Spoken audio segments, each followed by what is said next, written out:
ऐसा पूर्णमासी के चंद्रमा की तरह आपके भी जीवन में पूर्णता का सुख मिले, ये भाव रखकर ये पूर्णिमासी महापुराण की कथा को रखा गया।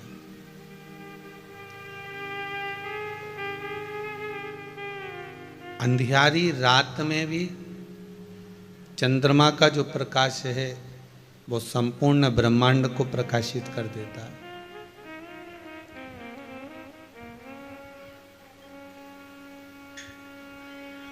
एक भजन, एक स्मरण, एक मंत्र जाप, चाहे आप राम कहें, चाहे आप कृष्ण कहें, चाहे आप शिव कहें, चाहे आप भवानी कहें, जो आपकी मर्जी हो,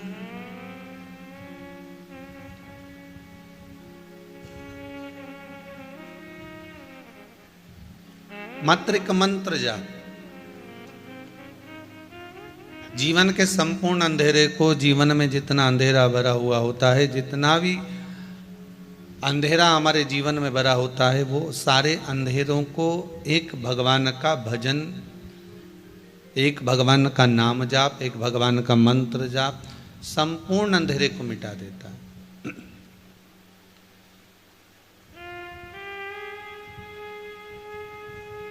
मानव का शरीर है, सुख और दुख तो चलना ही है, ये कभी समाप्त नहीं हो सकते।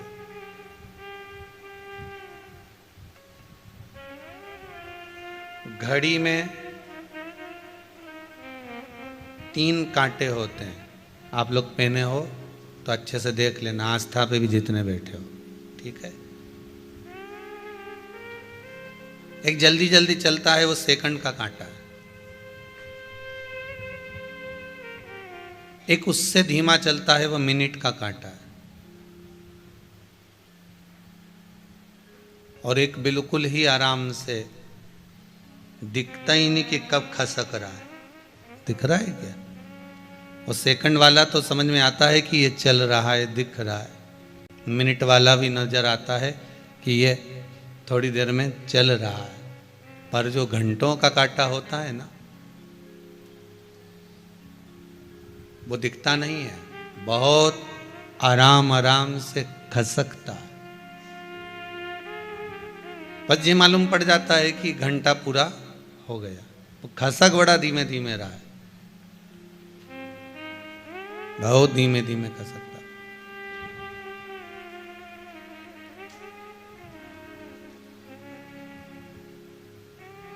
एक सेकंड का है, रफ्तार में चल रहा है। तन, मन और धन, ये 3 कांटे हैं हमारे जीवन में भी। सबसे रफ्तार में चलने वाला मन का कांटा है। काय का कांटा है? मन का। मन का कांटा इतना रफ्तार में चलता है कि बैठा यहाँ है, पहुंच तुरंत जाता है। आप जहाँ से आए होगे या आप जहाँ बैठकर आस्था चैनल पर या फेसबुक यूट्यूब पर कथा श्रवण कर रहे होगे, आपका ये मन का कांटा उस समय पर जब आप कथा सुन रहे होगे तो ये विश्वास है कि वो मन का कांटा थोड़ी देर कुबेरेश्वर धाम पहुंच गया होगा। और जो कुबेरेश्वर धाम में बैठे होंगे, इनका मन का कांटा थोड़ी थोड़ी देर में घर पहुंच जाता होगा। दूध रख कर आई थी, कहीं बहू चाय बना के नहीं पी जाए, शाम को जाऊंगी तो मिलेगा कि नहीं मिलेगा पता नहीं है। ये मन का कांटा है, बहुत तीव्र दौड़ता है। और इतना तीव्र दौड़ता है कि इस मन के कांटे को साधना कठिन हो जाता है।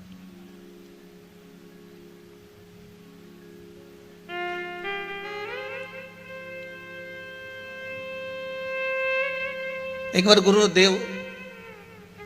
गुरु नानक देव जी ने एक बार अपनी माता जी से कहा, मां,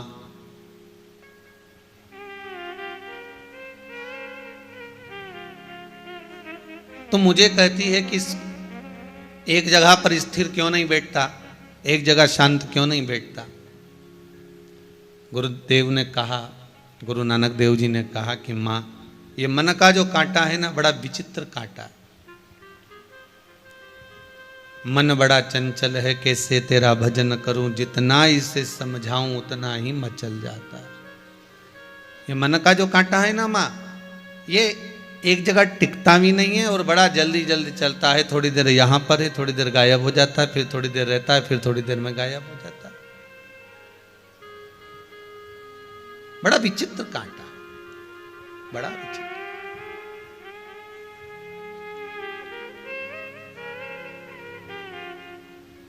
और एक दूसरे नंबर पर ही जो तन का कांटा है, वो मिनट वाला, वो भी चलता है पर थोड़ा स्लो स्लो चलता है। और तीसरे नंबर पर है जो धन का कांटा, वो दिखता ही नहीं है खसकता हुआ। धन घर में कितना ही आ जाए, दिखता ही नहीं है।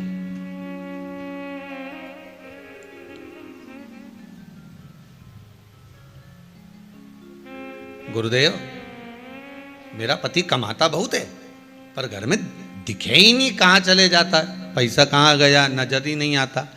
कुछ समझ में नहीं आता कि पैसा गया कहाँ, धन गया कहाँ, संपदा गई कहाँ, दौलत गई कहाँ, कहाँ रखिया है इसको, कहाँ रख दिया इसको।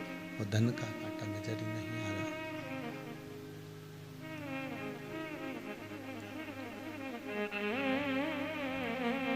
महाराज शिव महापुराण की कथा कह रही है, शंकर की कथा कह रही है। धन का जो कांटा है एक खसकता बड़ा धीमे धीमे, पर धन का कांटा जब खसकता है तो फिर घंटों को बदल देता है। उसी तरह घड़ी पल समय, ये घंटा का जो कांटा है घंटों वाला, ये बदल देता है। शिव महापुराण की कथा में पहले भी कहा था, जब आपका समय बेकार हो, समय ठीक ना चल रहा हो, आपको ऐसा महसूस हो रहा हो कि ये समय ठीक नहीं है,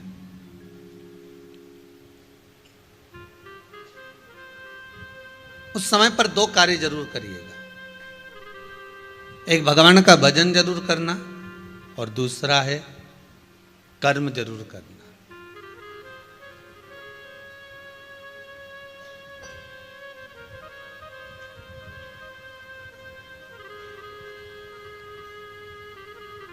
किसी व्यक्ति ने पूछा है, गुरुजी मनुष्य बेरोजगार है और कितना बेरोजगार है, इसको कैसे पता लगाया जा सकता है? मनुष्य बेरोजगार है और बहुत ज़्यादा बेरोजगार है, इसका पता कैसे लगाएंगे? तो हमने कहा कि मोबाइल में 1.5 GB डाटा होता है, वो कम पड़ जाए जिस दिन समझ लेना कि तुम पूरे बेरोजगार हो गए।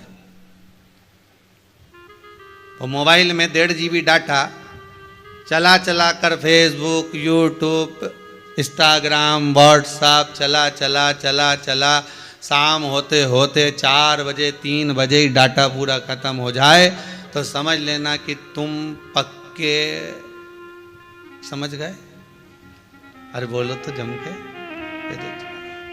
कोई काम नहीं है, केवल वह खोलना है, व्हाट्सएप चलाना है, फेसबुक चलाना है और लोगों को मैसेज भेजना और उनके मैसेज दिन भर देखना। फिर क्या करा जाए? अगर व्यक्ति बेरोजगार है तो उसको रोजगार की जरूरत है, तो रोजगार कैसे मिलेगा? आपको पहले भी कथा में कहा, माला माल बनने का सबसे पहला शब्द है माला। आप जितनी माला को पकड़ कर रखोगे तो माल आने का मार्ग सुलभ हो जाएगा।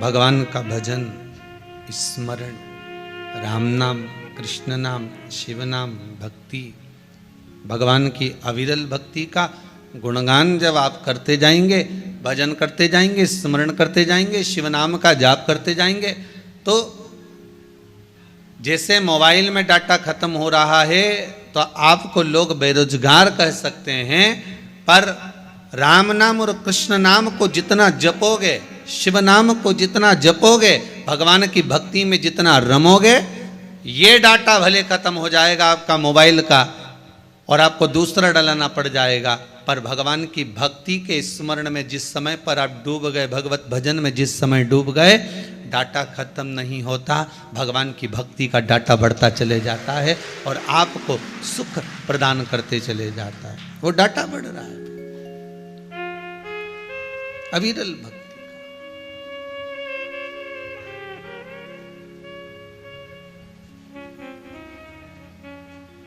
भगवान की अविरल भक्ति का डाटा। सुबह सुबह उठो ना तो लोग कह देते हैं हम तो सुबह 5 बजे हमारी नींद खुल जाती है। कोई कहता है हम 5:30 बजे उठ जाते हैं, कोई कहता है हम 6 बजे उठ जाते हैं, कोई कहता है हम 6:30 बजे उठ जाते हैं। ये उठना नहीं कहते इसको। ऐसे तो को तुम उठ गए 5 बजे से उठकर करा क्या ये तो बताओ। बस उठे और गए, हम योगा वोगा करा, थोड़ा बहुत घूम लिए फिर लिए, इधर पहुंच गए उधर पहुंच गए, चाय पी लिया नाश्ता कर लिया। इसको उठना नहीं कहते।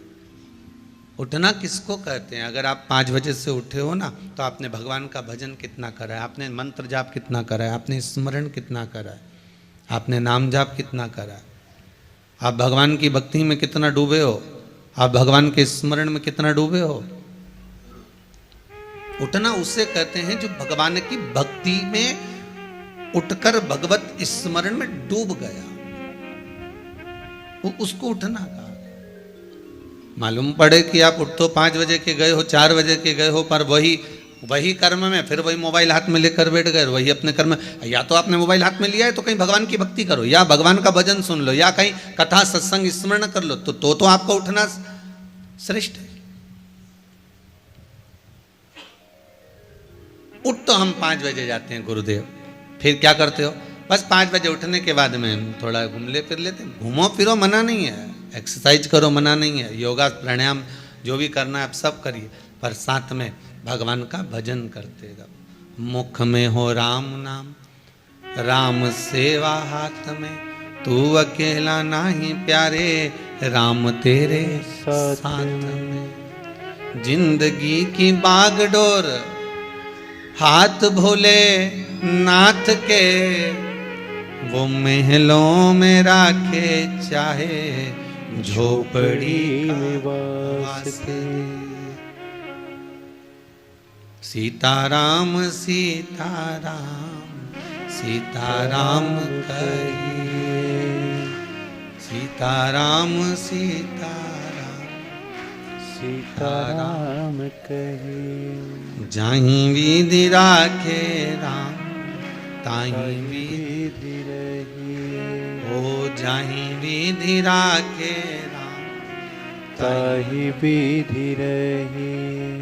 किया अभिमान तो फिर मान नहीं पाएगा, किया अभिमान तो फिर मान नहीं पाएगा। होगा वही प्यारे जो मेरे राम जी को भाए, होगा वही प्यारे जो श्री राम जी को भाएगा। फल आशा त्याग शुभ काम करते, और जाहीं विधि राखे भोले ताहीं विधि रही। भगवान जिस भाव से आपको रख रहा है आप उस भाव में रहिए। भगवान जैसा खिला रहा है उस भाव से खाइए। भगवान जिस भाव में, जिस महल में, अटारी में, झोपड़ी में, जहाँ रख रहा है रहिए, पर भगवान की भक्ति में दिन रात डूबे।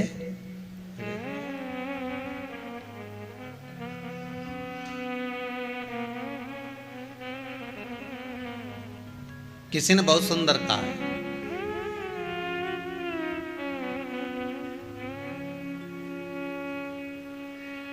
सोने की माला पहनोगे तो चोर पीछे लगेगा।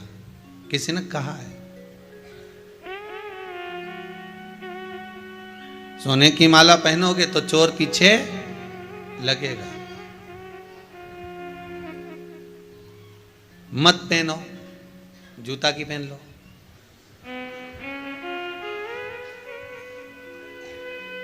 की किसने कि तुम सोना की पहनो? कोई बोला कि सोना की पहनो? अरे महाराज, अगर जूते की माला पहनेंगे तो शर्म लगे नहीं लगे? तुमने कहा ठीक है। सोना की पहनी तो चोर पीछे लग गया, लगेगा कि नहीं लगेगा? लगेगा। और जूता की पहनो तो शर्म लगे। फिर तो काम तो फूल की माला पहन ले, तो फूल की पहन के देख लो, उसमें अहंकार लगे, लगे कि नहीं लगे? किसी व्यक्ति को एक माला पहना दो, एक माला के बाद उसके दो पहना दो, दो के बाद में उसके तीसरी माला पहना दो, तीसरी के बाद में चौथा आया, उसने माला पहना दी, वो ऐसा, वो तो थोड़ी देर में फट ही नहीं गया, ये तो पूरा फूल गया अहंकार में, अभिमान में फट गया। सोने की पहनी चोर लग गए पीछे, जूते की पहनी तो शर्म लग गई, और फूलों की पहनी तो जम के बोलो अहंकार लग गया। फिर तो कहा रुद्राक्ष की माला पहन लो, तुलसी की माला पहन लो। फिर उसमें चोर लगता है, इसमें मेरा भोलेनाथ पीछे लग जाता है,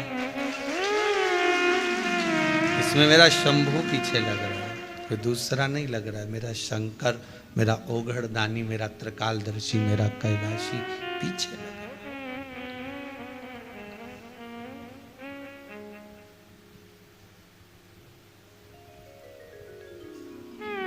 एक भगत था, वो शिव मंदिर में जाता था, शंकर जी के मंदिर में जब भी जाता तो मंदिर में जाकर अलग जगा कर शंकर भगवान पर एक लोटा पानी भरकर शिव जी को चढ़ाकर आ जाता। अब वो भोलेनाथ जी को पानी कहाँ चढ़ाता था? जहां पर आपको पहले भी जल चढ़ाना बताया था ना, कि जहां गणेश जी का स्थान और कार्तिकेय का स्थान, वहां तो वो जल चढ़ा है, जहां पर पार्वती जी का स्थान वहां भी वो जल चढ़ा, वहां पर भी वो जल चढ़ा रहा, पार्वती जी के स्थान पर भी वो जल चढ़ा रहा। और फिर सब जगह पर जल चढ़ाने के बाद में नंदीश्वर पर भी जल चढ़ा देता है, और जल चढ़ाने के बाद वो जो शिवलिंग होता है ना, उसके ऊपर जल चढ़ा के ही नहीं आता। अब आप कहोगे गुरुजी जब वो शंकर जी को जल चढ़ाता ही नहीं है, तो फिर आप कह रहे हो शंकर जी का भगत, तो वो शिव जी का भगत हुआ ही कैसे? जब वो जल चढ़ा ही नहीं रहा है, जल समर्पित ही नहीं कर रहा है भोलेनाथ जी पर, तो शंकर का भगत कैसे हो सकता है? शिव का भगत कैसे हो सकता है?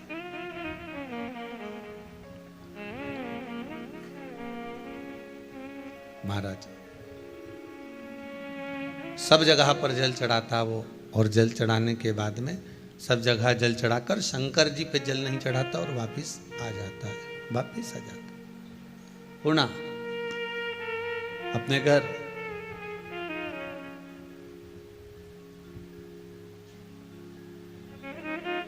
तुम सब पंगत में भोजन करने बैठो,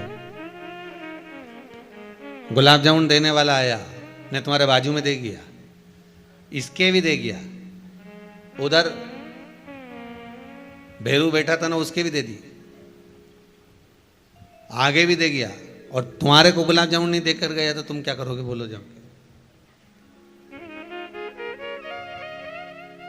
अब तुम पहले दो एक बार तो देखोगे कि इसकी पत्तल पे भी है, इसकी पत्तल पे भी, बस अपने को गुलाब जामुन नहीं दी, या तो ये अपना दुश्मन है,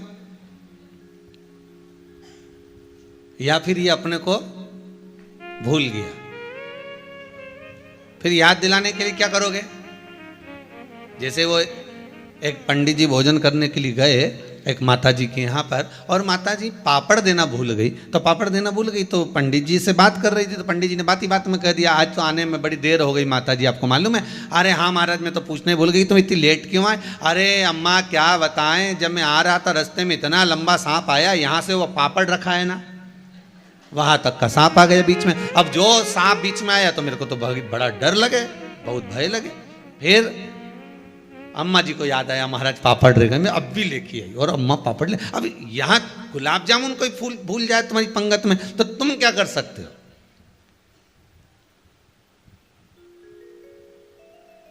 अरे बोलो तो सही, क्या करोगे? कुछ करोगे? बस इतना जरूर कर सकते हो कि अगली बार आएगा तो देकर जाएगा। बाट जोगे, इंतजार करोगे, प्रतीक्षा करोगे। अब तुम्हें इंतजार किसका है? पूड़ी का इतना इंतजार नहीं है, खोबरा पाक का भी नहीं है, सब्जी का भी नहीं है, पर वो जो नहीं है ना पत्तल में, उस गुलाब जामुन का इंतजार है कि ये गुलाब जामुन आए और मैं इसको खाऊं। और मालूम पड़े फिर वो आया,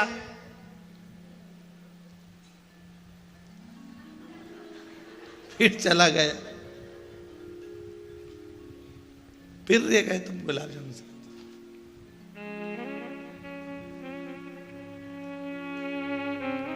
अब तो तुम रुकोगे क्या? फिर तो कह दोगे, ए भैया, ए इधर आओ, क्या है? 2 रखो। उसने कहा 2 क्यों? पिछली बार भी भूल गए थे, अब की बार भी भूल गए, रखो 2। 2 गुलाब जामुन। शिव का एक भगत ऐसा था, शंकर जी के मंदिर में जाता था, गणेश जी के जल चढ़ा दे, पार्वती के चढ़ा दे, कार्तिकेय के चढ़ा दे, और शंकर जी के चढ़ाता ही नहीं, नंदी के नवा के वापिस आ जाता। अब शंकर जी के मन में आया कि मेरा इतना गुणगान गाए, भजन करे, कीर्तन करे, नाम जाप करे, स्मरण करे, खूब मेरा नाम लेकर आए, घर पे भी बोल के आए कि शंकर जी के मंदिर। अब उन्हें किसी ने शिव जी के मंदिर में सारा देवता, पर नाम क्या निकले? शंकर जी के मंदिर जा रहा हूँ। अब वहाँ तो गणेश जी भी है, पर तुमने कहा एक बार भी कि मैं गणेश जी के मंदिर जा रहा हूँ? नहीं। पार्वती के मंदिर जा रहा हूँ? नहीं। नंदी के मंदिर जा रहा हूँ? नहीं। आपके मुख से क्या निकला? शंकर के मंदिर जा रहा हूँ। नाम भी बोल के आए कि शंकर के मंदिर गया, और सबके चढ़ाए, और मुझे छोड़ जाए। अब मुझे छोड़कर जा रहा, करा क्या जाए, क्या बोला जाए? अब भगत रोज घर चले जाए, रोज। अब की बार पार्वती जी ने शिव जी से कहा, प्रभु जी ये तो आपका घोर अपमान हो रहा है, बहुत बड़ा अपमान है कि हमको जल चढ़ाए और आपको ना चढ़ाए। शंकर जी समझ गए कि ये तो अपमान वाली बात है कि मेरे को जल नहीं चढ़ रहा और सबको चढ़ा रहा है। तो पार्वती जी ने कहा, जरूर तुमने इसकी कोई मनोकामना पूरी नहीं करी होगी, इसलिए वो रह गया होगा, इसलिए आपसे थोड़ा चिढ़ गया, इसलिए जल नहीं चढ़ा रहा। शंकर भगवान ने नंदी को बुलाया, नंदी को बुलाकर कहा, बता इसकी समस्या क्या है, इसकी परेशानी क्या है, इसको कष्ट क्या है, बोल जल्दी से। नंदी ने कहा, महाराज जी कोई कष्ट नहीं है, कोई कष्ट नहीं। ये पार्वती को जल चढ़ा के जाता था, पार्वती मैया ने सब कुछ दे दिया। गणेश जी को चढ़ाया, गणेश जी ने सब कुछ दे दिया। अच्छा, फिर मुझे जल क्यों नहीं चढ़ाता? नंदी बोले, ये तो मुझे नहीं मालूम, मुझे ज्ञात नहीं कि जल क्यों नहीं चढ़ाता। शंकर भगवान बोले, आज शाम के समय पर अपन दोनों इसी के घर जाएंगे, ठीक है? अपन इसी के घर पहुंचेंगे। अब बाबा कृपा करे, शाम का समय था, और शाम के समय पर देवाधिदेव महादेव नंदी पर बैठकर पार्वती जी को लेकर इसी भगत के घर पहुंच गए। और भगत के घर पर पहुंचते से ही बाबा देवाधिदेव महादेव ने आवाज़ लगाई। जैसी आवाज़ लगी, भगत निकल कर बाहर आया, और बाहर आते से बोला, प्रभु आप पधारे हो, आप मेरे घर पर आए हो? शंकर भगवान बोले, आया तेरे घर पर हूँ, पर बाहर बात नहीं करूंगा, अंदर चल के बात करूंगा। और शंकर भगवान उसको ले गए अंदर ले जाकर पूछा, भोलेनाथ जी ने, ये बता कि तू सबको जल चढ़ाता था, पर मुझे जल क्यों नहीं चढ़ाता था? तो भगत ने कह दिया, प्रभु कारण केवल एक था, भक्त भगवान के मंदिर में रोज जाता है, पर भगवान भक्त के घर नहीं आता है। आपको बुलाने के लिए मैंने ये जल नहीं चढ़ाया, केवल आपको बुलाना था, मेरे दरवाजे तक मुझे लेकर आना था।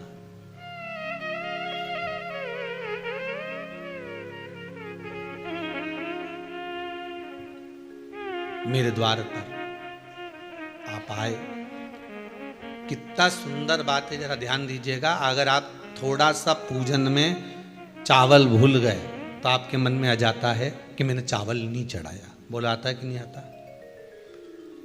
शास्त्र कहता है, अग्नि पुराण में स्पष्ट किया गया, कितना भी पूजन का सामान बाजार से लिया और कितनी भी अच्छी पूजन की थाली जमा लो, अच्छे से अच्छा विद्वान भी पूजन की संपूर्ण सामग्री पूजन की थाली में रख ले, विद्वान से विद्वान ब्राह्मण जन हो, चाहे पूजन करने वाला एक साधारण सा मानव क्यों ना हो, वो पूजन की थाली में संपूर्ण सामग्री जमा ले, तो भी पूजन की सामग्री में पूजन करते समय कुछ ना कुछ रह ही जाता है, रह ही जाता है। अच्छे से अच्छा विद्वान भी पूजन की सामग्री में थोड़ा ना थोड़ा रह गया।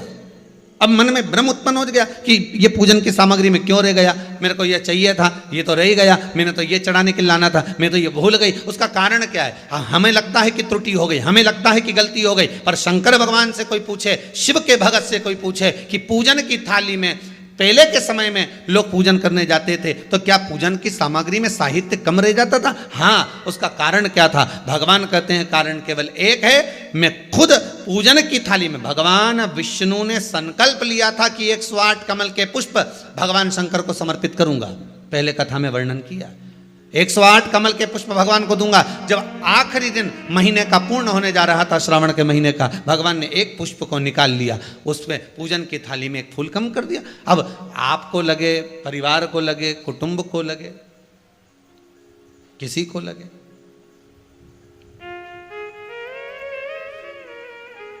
पूजा की थाली में पुष्प, पूजन की थाली में सामग्री अगर कम रह गई है तो आप ये विचार ना करें कि मुझसे गलती हो गई, मुझसे त्रुटि हो गई, भगवान रुष्ट हो जाएंगे।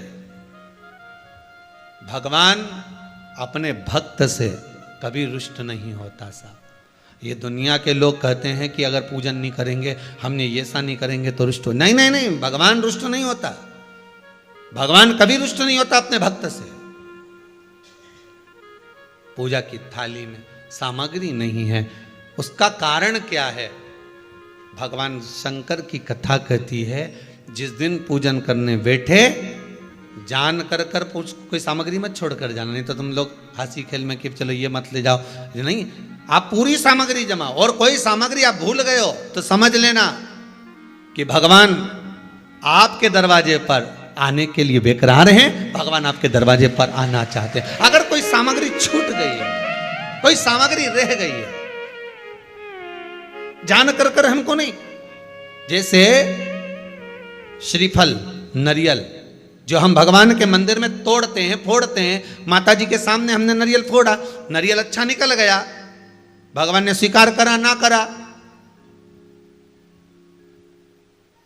अगर नरियल अच्छा निकल गया तो आपने थोड़ी सी चिटक निकाल कर भगवान को चढ़ाई, बाकी का सब घर ले जाके चक्कू से निकाल निकाल के सब खा गए।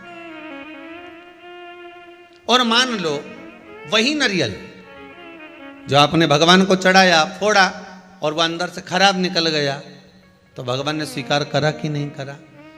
शिव महापुराण की कथा कहती है, जो नरियल अंदर से बेकार निकल गया वो भगवान ने पूर्ण स्वीकार कर लिया, क्योंकि भगवान को मालूम है कि ये सड़ा हुआ नरियल तो चक्कू से निकाल के नहीं खाएगी, जब परिक्रमा लगाएगी तो मंदिर के पीछे पटक जाएगी। भगवान को मालूम है इस चीज का, भगवान को इस चीज का ध्यान है कि ये मंदिर के पीछे पटकेगी। अब भगवान यही कह रहे हैं।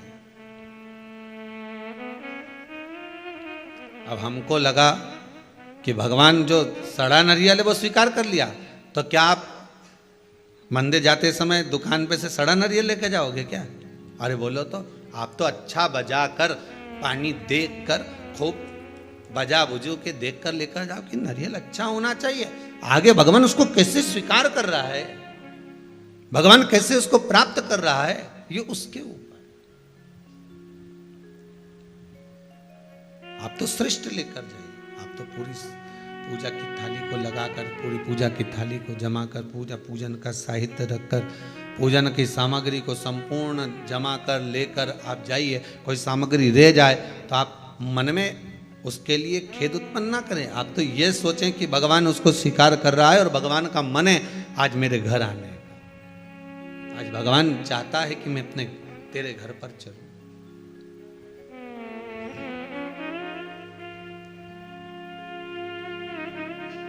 भगवान शिव भक्त से कहते हैं कि तुम मेरे ऊपर जल नहीं चढ़ाता था? नहीं प्रभु, नहीं, कारण मैं अपने घर पर बुलाना चाहता था, आपको अपने भवन में बुलाना चाहता था। बस आप मेरे घर पर आ जावे, आप मेरे भवन में आ जावे, इसलिए मैं थोड़ा सा छोड़ आता था। आप आए नहीं, सुबह हो गई, मेरी पूजा की थाली धरी की धरी। भगवान भी विचार करता है।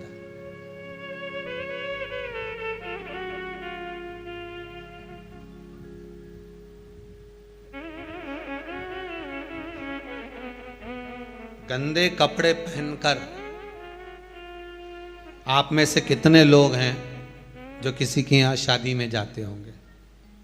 फटे कपड़े, गंदे कपड़े पहनकर आप बाजार नहीं जाते? गंदे कपड़े पहनकर आप शादी विवाह में नहीं जाते? गंदे कपड़े पहनकर आप मंदिर देवालय नहीं जाते? तो शिव महापुराण की कथा यही तो कहती है कि हृदय को गंदा रखकर हम उस परमात्मा के द्वार पर कैसे जाएंगे।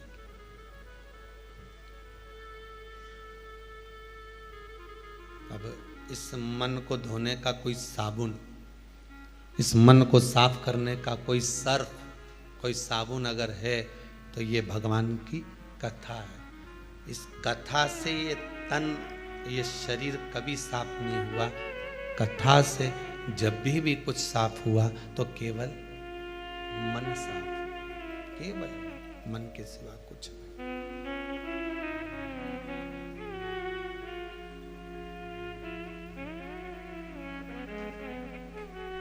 और जब ये मन पूर्ण तरह से साफ हो जाए, क्लीन हो जाए, तब भगवान को भी लगेगा कि इसने अपने घर को साफ कर कर रखा है, ये मेरा स्थान है, ये मेरी जगह है।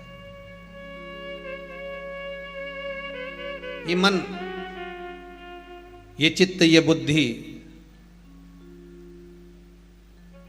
ये मेरा स्थान है। भगवान का सबसे श्रेष्ठ कर कोई स्थान तो ये मन, ये चित्त, ये बुद्धि, ये विवेक, ये हमारे दृष्टि, ये हमारे भाव, ये भगवान का सर्वाधिक सुंदर स्थान, सर्वाधिक सुंदर। शिव महापुराण की कथा कहती है, महाराज पूर्णिमा का जो चंद्र है वो विशाल काय है, और उस चंद्र की पूर्णता में हमारी अभिलाषाएं भी पूर्ण हो। आप आस्था चैनल के माध्यम से जितने लोग कथा सुन रहे हैं, फेसबुक यूट्यूब पर जितने कथा सुन रहे हैं, और कुबेरेश्वर धाम में जितने कथा सुन रहे हैं, आप में से कितने लोग हैं जो पूर्णिमा का व्रत करते हैं? जो माताएं करती हो जरा हाथ उठाइए। पूर्णिमा का व्रत जो करती है, करते हो ना आप लोग? रखिए याद। अब पूर्णिमा के व्रत में आपने कई बार किताब पढ़ी होगी पूर्णिमा की, या आपने व्रत किया होगा, या पूर्णिमा का व्रत आप धारण करे होगे, तो उसमें पूजन कौन से भगवान की होती है? पूर्णिमा के व्रत में किस भगवान की पूजन होती है? तो कहा पूर्णिमा के व्रत में केले के खंभ लगाकर पूर्णिमा का जो अध्यापन होता है, पूर्णिमा की जो पूजन होती है, उस पूजन में शंकर और पार्वती की पूजन की जाती है, शिव और नारायण की पूजन करी जाती है, शंकर और पार्वती का स्मरण किया जाता है। किसकी पूजन होती है? शिव पार्वती।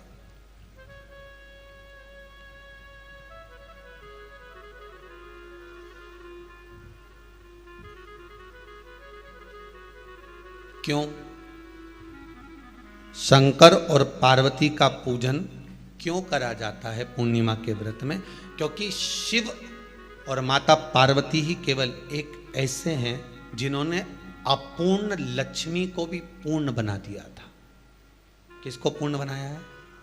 लक्ष्मी। शरद पूर्णिमा के दिन अगर आप शंकर भगवान को एक लोटा पानी अगर शिव को समर्पित कर रहे हो, श्वेत पुष्प को रखकर शंकर जी के ऊपर सफेद फूल को चढ़ाकर अगर एक लोटा जल भी, एक पात्र जल भी शंकर को समर्पित कर रहे हो, तो ये लक्ष्मी के लिए ही तो कर रहे हो। और कौन सी लक्ष्मी? पूर्ण लक्ष्मी, पूर्ण लक्ष्मी।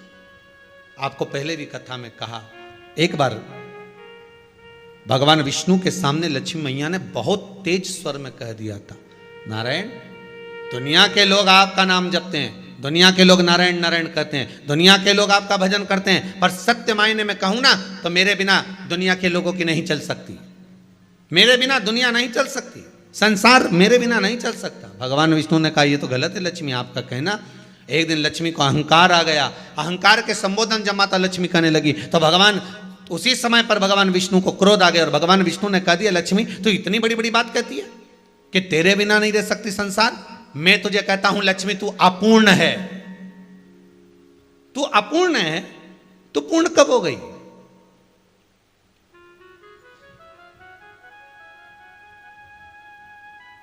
तेरी पूर्णता कहां हो गई? लक्ष्मी की आंख से आंसू बहने लगे। आज आपने मुझे अपूर्ण कहा है। आपको मालूम है आप मुझे अपूर्ण कह रहे हो? आपको यह ज्ञात हो रहा है आप मुझे अपूर्ण कह रहे हो? भगवान कहते हैं हाँ लक्ष्मी, मैंने तुझे अपूर्ण कहा है।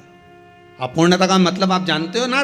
भगवान कहते हैं लक्ष्मी मैं सब जानता हूं। लक्ष्मी रोती हुई माता सरस्वती के पास पहुंच गई। सरस्वती ने पूछा क्या बात है लक्ष्मी, क्यों रो रही हो? लक्ष्मी जी ने कहा क्या बताऊं सखी, मेरे पति ने आज मुझे अपूर्ण कह दिया है। तो क्यों रो रही है तू? अपूर्ण अगर कह दिया, पति ने ही तो कहा है ना, तो क्यों रोना? चल मेरे साथ में। और सरस्वती मैया माता लक्ष्मी को लेकर सीधे पहुंच गई माता पार्वती के यहां। माता पार्वती के यहां जब पहुंची है, माता पार्वती जी ने लक्ष्मी जी को देखा और सरस्वती को देखा तो पूछा कि बात क्या है, क्या हो गया ऐसा, क्या हुआ, क्या है ऐसा जो तुम दोनों आज मेरे पास में आई हो? क्या हुआ? पार्वती जी कुछ बोलती, शिव जी का ध्यान माता सरस्वती की ओर और लक्ष्मी की ओर गया और भगवान शंकर जान गए कि आज भगवान नारायण ने लक्ष्मी जी को अपूर्ण कहा है। अब देखें माता पार्वती क्या कर सकती है, इसको पूर्ण बनाने के लिए करेगी क्या? क्या हुआ? माता सरस्वती जी बोली लक्ष्मी को अपूर्ण कह दिया। अपूर्ण कह दिया? हाँ, तो क्या सोचना उसके लिए, इसको मैं अभी पूर्ण बना देती हूं। माता जगत जननी पार्वती ने गोदी में विराजमान गणेश जी को उठाया और उठाकर लक्ष्मी जी की गोद में दे दिया। ले लक्ष्मी, आज से तू पूर्ण हो गई। लक्ष्मी आज से तू पूर्ण है। गोदी में जब तक संतान नहीं है तो नारी को लोग अपूर्ण समझते हैं, पर माता पार्वती जी ने संपूर्ण ब्रह्मांड में एक सिद्धता प्रदान कर दी कि अपने गोदी के लाल को, अपने गोदी के पुत्र को माता ने लक्ष्मी की गोद में देकर लक्ष्मी को पूर्ण बना दिया। वो दिन कौन सा था? यही शरद पूर्णिमा का दिन था। कौन सा दिन? आवाज पकड़ लो। यही शरद पूर्णिमा का दिन था। शरद पूर्णिमा का दिन लक्ष्मी को पूर्ण करने का दिन, पूर्ण करने का। केवल अमृत ही नहीं बरसता, शरद पूर्णिमा के दिन लक्ष्मी भी बरसती है। लक्ष्मी पूर्णिमा के कितने व्रत होते हैं? बोलते जाओ, जरा जल्दी जल्दी बोलो। पूर्णिमा के नारियों को, स्त्रियों को अखंड सौभाग्य के लिए, जो नारी वैधव्य नहीं होना चाहती है उस नारी को पूर्णिमा के कितने व्रत करना चाहिए? जिस नारी के यहाँ संतान नहीं हो, औलाद नहीं हो, उसको पूर्णिमा के कितने व्रत करना चाहिए? जिस नारी का पुत्र, पति बहुत बीमारी से ग्रसित हो, लग रहा हो कि ये मेरा बेटा बहुत बड़ी बीमारी में घिरा हुआ है, तो नारी को कितने व्रत करना चाहिए? स्वयं भगवान कृष्ण ने माता यशोदा को द्वापर में भी बताया है कि पूर्णिमा के 32 व्रत होते हैं। कितने व्रत होते हैं? 32।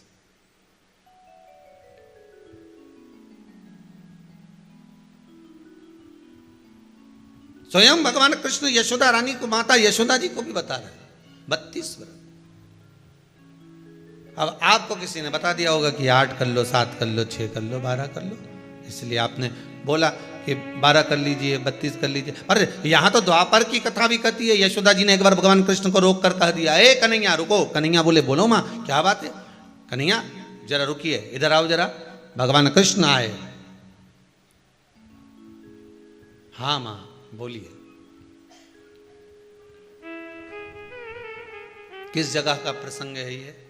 जिस समय पर राधा रानी कुरुक्षेत्र में नंद बाबा और यशोदा जी को लेकर कुरुक्षेत्र के कुंड में ब्रह्म सरोवर में स्नान कराने के लिए लेकर जाती है, ग्रहण का समय पर। और जब भगवान कृष्ण उस कुरुक्षेत्र के उस सरोवर में स्नान करने आते हैं, तब यशोदा जी ने अपने लाला से प्रश्न किया है, पूछा है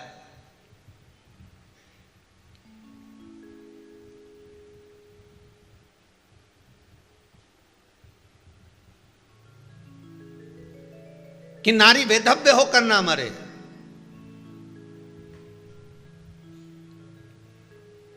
उसका पति कोई रोग से ग्रसित ना हो, उसका पुत्र किसी रोग में ना पड़े।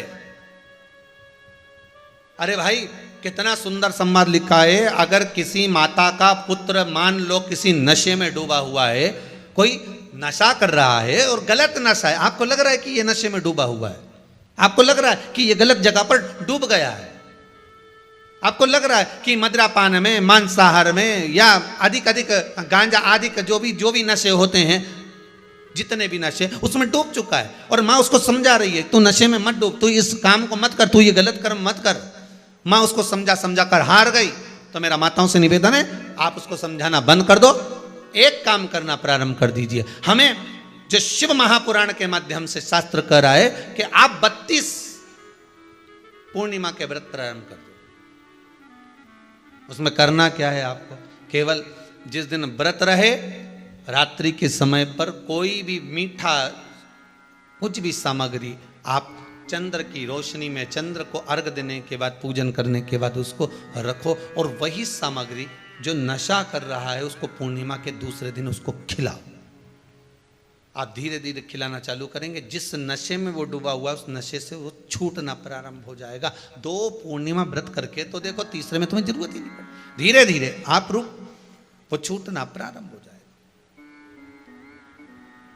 स्वयं भगवान कह रहे हैं, यशोदा मैया ने कन्हैया को रोक लिया कुरुक्षेत्र के उस मैदान में, और भगवान कृष्ण का दर्शन माता यशोदा जी करी। बहुत दिनों के बाद माँ को, आज माता यशोदा को लाला का दर्शन हुआ, बहुत समय के बाद, जाने के बाद, बहुत समय के बाद।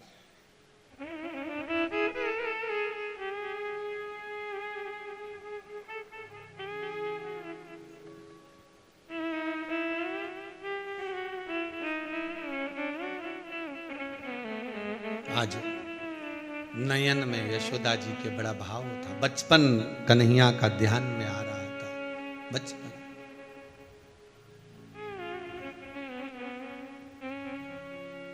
मस्तक पर मलिया गिरी चंदन, ऐसा तिलक लगाया, मोर मुकुट कानों में कुंडल, ऐसा मुकुट सजाया। महकता रहे दरबार सांवरे। आज यशोदा जी को लाला का वो बचपन याद आ रहा है, कुरुक्षेत्र की भूमि पर। तेरा किसने किया श्रृंगार सांवरे, तेरा किसने किया श्रृंगार सांवरे, तेरा किसने किया श्रृंगार सांवरे, तेरा किसने किया श्रृंगार सांवरे। लगे दुल्हा सा दिलदार सांवरे, लगे दुल्हा सा दिलदार सांवरे, तेरा किसने किया श्रृंगार सांवरे, तेरा किसने किया श्रृंगार सांवरे। दोनों हाथों से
मलिया गिरि चंदन केस तिलक लगाया। मोर मुकुट कानों में कुंडल ऐसा मुकुट सजाया। मोर मुकुट कानों में कुंडल ऐसा मुकुट सजाया। महकता रहे ये दरबार सांवरे। महकता रहे दरबार सावरे। तेरा जय हो। किया श्रृंगार सांवरे। तेरा किसने किया श्रृंगार सावरे। तेरा किसने किया श्रृंगार सांवरे। तेरा किसने किया श्रृंगार सावरे।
बागों से कलियां चुन चुन कर सुंदर हार बनाया।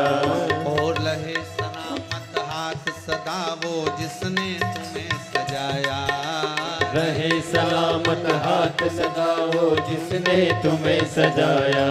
सजाता रहे जय हो। हर बार सांवरे। सजाता रहे वो हर बार सावरे।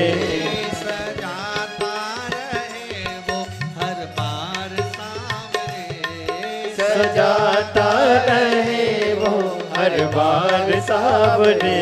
तेरा किसने किया जय हो। श्रृंगार सांवरे। तेरा किसने किया श्रृंगार सावरे। तेरा किसने किया श्रृंगार सांवरे। तेरा किसने किया श्रृंगार सावरे।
मैं कौन सा भजन सुनाऊं। ओ बोल कन्हैया बोल, तुझे मैं कौन सा भजन सुनाऊं। ओ ऐसी कोई राग बता दे, तू नाचे मैं गाऊं। ऐसी कोई राग बता दे, तू नाचे मैं गाऊं।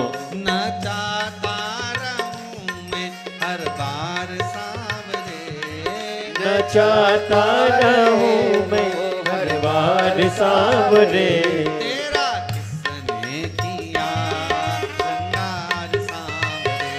तेरा किसने किया श्रृंगार सांवरे, तेरा किसने किया श्रृंगार सांवरे। तेरा किसने किया श्रृंगार सांवरे, तेरा किसने किया श्रृंगार सांवरे। लगे दुल्हा सा दिलदार सांवरे, हो लगे दुल्हा सा दिलदार सांवरे। तेरा किसने किया कहो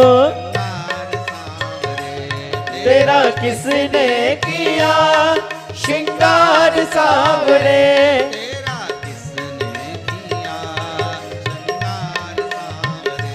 तेरा किसने किया श्रृंगार सांवरे, तेरा किसने किया श्रृंगार सांवरे। तेरा किसने किया श्रृंगार सांवरे, तेरा किसने किया श्रृंगार सांवरे। हर हर महादेव। महादेव आवाज नहीं आई, जरा दोनों हाथ उठाकर जोरदार बोलो हर हर महादेव। भगवान कृष्ण से माता यशोदा जी ने पूछा, कन्हैया मान लो किसी नारी का पुत्र या पति रोग से ग्रसित हो,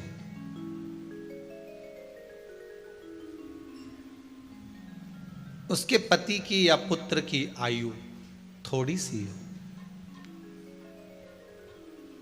तो हे कृष्ण उस नारी को कौन सा व्रत धारण करना चाहिए या किसकी पूजन करना चाहिए। ये कुरुक्षेत्र की भूमि का संवाद है।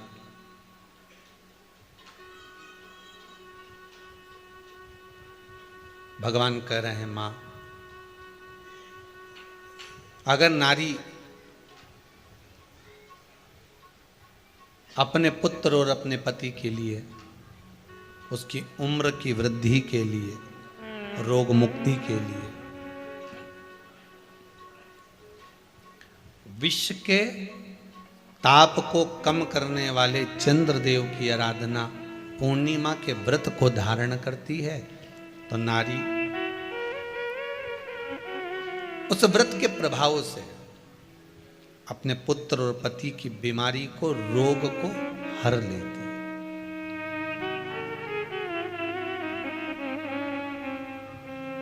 रोग का हरण कर लेती।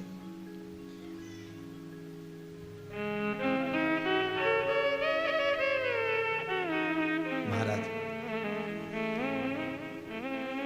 जो बच्चा बुद्धि से विकलांग हो, विद्या में कमजोर हो, परीक्षा हॉल में पेपर देते समय भूल जाता हो,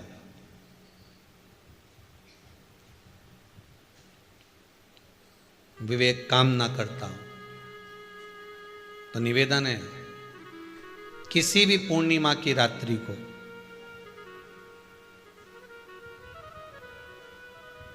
बारह बजे गाय के, गौ माता देसी गाय के जो 4 थन होते हैं, उन 4 थन में से जो आगे के थन होते हैं, 2 पीछे की ओर होते हैं, 2 आगे की ओर होते हैं, तो जो आगे के 2 थन हैं उस थन का दूध निकलवा लिया जाए और उस दूध का कोई भी मीठा पदार्थ बनाओ तो ठीक है, ना बनाओ तो उसी दूध में शक्कर मिलाकर पूर्णिमा की रात्रि को जो विवेक से कमजोर हो, बुद्धि से कमजोर हो, या याद करा हुआ सब भूल जाते हो, या आपके लिए भी है कोई चीज रखते हो भूल जाते हो, विवेक याद नहीं रहता, बुद्धि में इतना प्रबल बल नहीं आ पाता, याददाश्त कमजोर होती चली जा रही, तो किसी भी पूर्णिमा की रात्रि को 12 बजे गाय के आगे के 2 थन का दूध, उसमें कोई पदार्थ शक्कर गुड़ कुछ भी मिलाकर भगवान के चंद्रदेव की साक्षी में उसको पिला दिया जाए।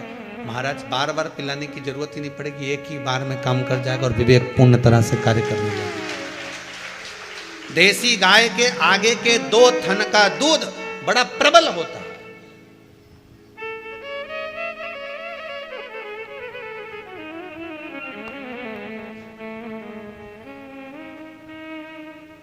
पूर्णिमा की रात्रि को 12 बजे उसका प्रयोग किया जाए। आप उस दूध को निकाल लो शाम के समय, रात्रि के समय ग्वाले से कहकर जिसके यहाँ पर देसी गाय हो वहां निकलवा कर उसको रखा जाए, उसका पान करा जाए।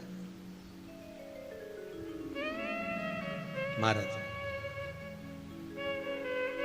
रोग बीमारी में प्रबलता, तो मां यशोदा जी जग कल्याण के लिए पूछ रही है, संपूर्ण विश्व के कल्याण के लिए।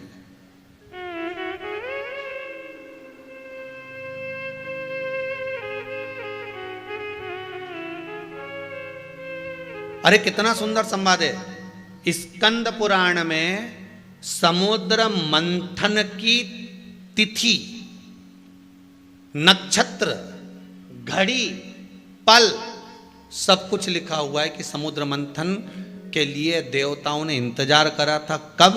जब चंद्र का प्रभाव पूर्ण हो। जब चंद्र का प्रभाव पूर्ण होगा तब जो मंथन होगा, उस मंथन का जो सुख होगा वो जीवन को आनंद दे जाएगा। हो सकेगा तो कल की कथा में मंथन के लिए जो समय स्कंद पुराण में कहा गया कि ये समय में चंद्र प्रबल होगा, उस चंद्र की प्रबलता में मंथन का कार्य प्रारंभ करा जाए। देवता और राक्षस मिलकर मंथन करें। कल की कथा में वो पल, वो समय भी बताएंगे कि स्कंद पुराण में ये जगह पर ये चीज लिखी है। क्यों इंतजार कर रहे हैं कि चंद्र प्रबल हो तब हो? क्यों भीष्म पितामह इंतजार करते हैं कि सूर्य उत्तरायण हो तब जाऊं?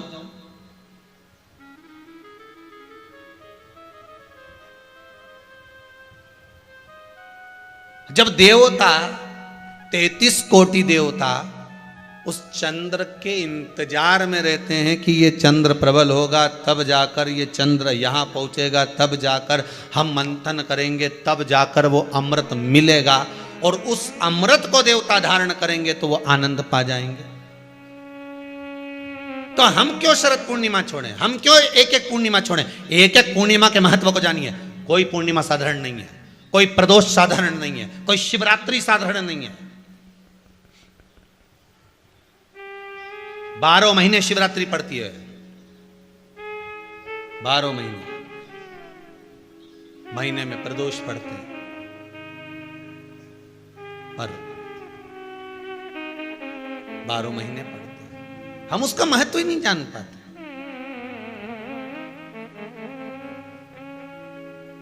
कौन से प्रदोष पर क्या करना है, कौन सी पूर्णिमा को क्या धारण करना है, कौन सी शिवरात्रि पर।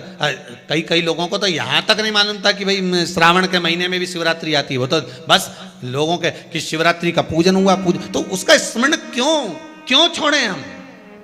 अगर ये वेद और शास्त्र ब्राह्मणों को दिए गए हैं, ये वेद और शास्त्र विद्वज्जन को दिए गए हैं, तो इसका स्मरण होना चाहिए कि हम निकालकर जनमानस तक ये चीज पहुंचाएं कि हमें इस दिन ये पूजन करना है। उसका स्मरण होना चाहिए।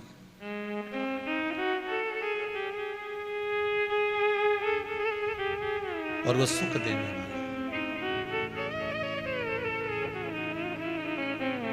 भगवान कृष्ण से यशोदा जी ने पूछा तो भगवान कृष्ण ने कहा, मां पूर्णिमा का व्रत अगर नारी 32 पूर्णिमा धारण कर लेती है तो वो नारी बेधव्य होकर नहीं जाती।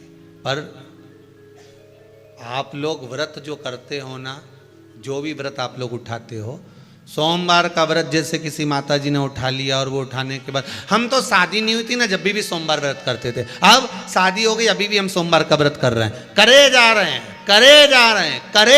हैं, और उसका कोई उद्यापन नहीं करा, कोई संकल्प नहीं लिया गया कि मैं 5 करूंगी कि 16 करूंगी कि 25 करूंगी कि 31 करूंगी कि 21 करूंगी। इसलिए पूर्णिमा व्रत का विधान में कहा गया कि 32 पूर्णिमा का पहला संकल्प होना चाहिए। उसके बाद आपकी 32 पूरी हो जाए, फिर आप दूसरे और व्रत कर लो, फिर 32 कर लो, फिर 32 कर लो, पर उसमें पूर्णता का भाव। अभी तक किसी किसी के सोमवार और गुरुवार और शुक्रवार के व्रत ही पूर्ण नहीं हुआ, अभी तक चल रहा है, अभी तक चल रहा है। हम तो सोमवार का व्रत करते हैं, हम तो शनिवार करते हैं। अब शनिवार करते करते 4 साल हो गए, 6 साल हो गए, 5 साल हो गए। भगवान को तो थोड़ा बहुत कुछ खिला पिला के उनको एक बार तो विश्राम दे। गाड़ी भी चले नहीं तो इंदौर से चली तो बीच में कहीं तो रोकोगा। अरे बोलो तो सही, इंदौर से चली 200 किलोमीटर दूर कि चलने, मैं सीहोर जा रही हूँ, कुबेरेश्वर धाम जा रही हूँ, तो 150 किलोमीटर दूर मेरे को इंदौर से जाना है, तो बीच में एक आध जगह तो चाय वाय पियोगे, गाड़ी के भी ठंडा करोगे। 600 किलोमीटर जाना है तो एक जगह तो गाड़ी रोकोगे कि मेरे को गाड़ी रोकना है, थोड़ी देर गाड़ी ठंडी हो जाएगी, गाड़ी में थोड़ा सा आराम लग जाएगा, अपने के भी आराम लग जाएगा, तो भगवान के भी तो थोड़ा बहुत आराम। तो तुम तो लगे सर सोमवार सोमवार सोमवार सोमवार सोमवार, मंगलवार मंगलवार, शनिवार शनिवार शनिवार करते करते बचपन में भी करा, करते करते शादी भी हो गई, बच्चे भी हो गए, अभी तक करे जा रही करे जा रही करे जा रही। एक बार तो थोड़ी गाड़ी को रोक।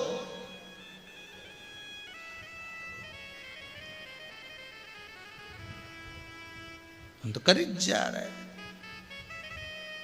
भगवान भी मन में सोच रहा अब तो निपटेगी तभी छोड़ेगी, ये ऐसे मुझे छोड़ने वाली नहीं है, पकड़ के बैठी है।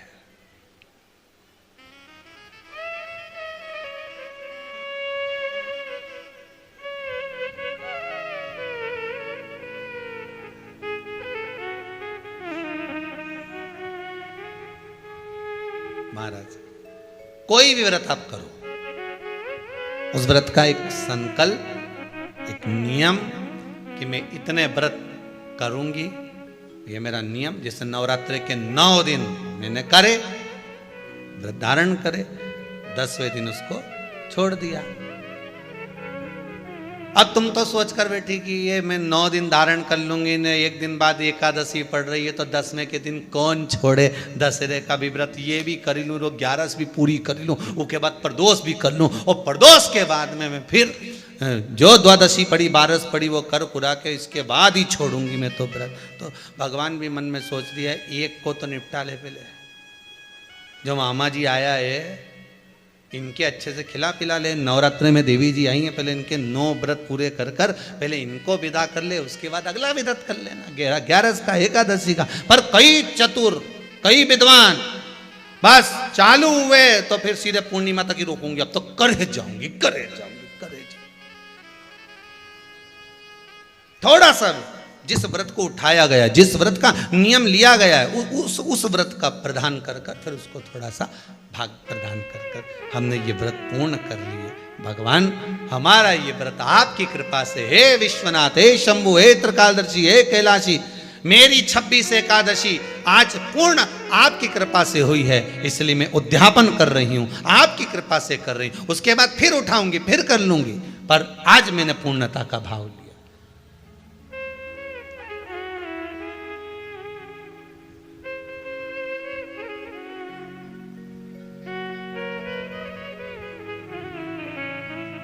रोज मूंग की दाल रोटी, मूंग की दाल रोटी, मूंग की दाल रोटी, मूंग की दाल रोटी। एक आध दिन छोरा ही चिल्ला दे, एक आध दिन तो कोई तुअर की बना लो, अरहर की दाल बना लो। क्या मूंग की दाल बनाए मम्मी, क्या मम्मी? तो बोलो सही है कि गलत है? तो फिर एक आध दिन तुमने दाल चेंज करी तो तुमको भी लगा अरे दाल में आपकी स्वाद आया। मैं तो सोची थी मूंग की दाल में स्वाद, तो थोड़ी अरहर की खाई तो थोड़ा स्वाद बढ़ा। उसी तरह रोज रोज वही वही वही वही, तो स्मरण करो, मना नहीं। भजन में कोई कमी नहीं होना चाहिए, स्मरण में कोई कमी नहीं होना चाहिए। आप व्रत कर रहे हो, लगातार कर रहे हो, तो थोड़ा सा एक उद्यापन व्रत में जरूरी है। उद्यापन नहीं करो तो किसी विद्वान ब्राह्मण को घर में बुलाकर अभिषेक पूजन करा लो, उसको भोजन करा दो, दक्षिणा आदि प्रदान कर कर उसको विदा कर दो, उसमें भी सुख का भाग, उसमें भी सुख का।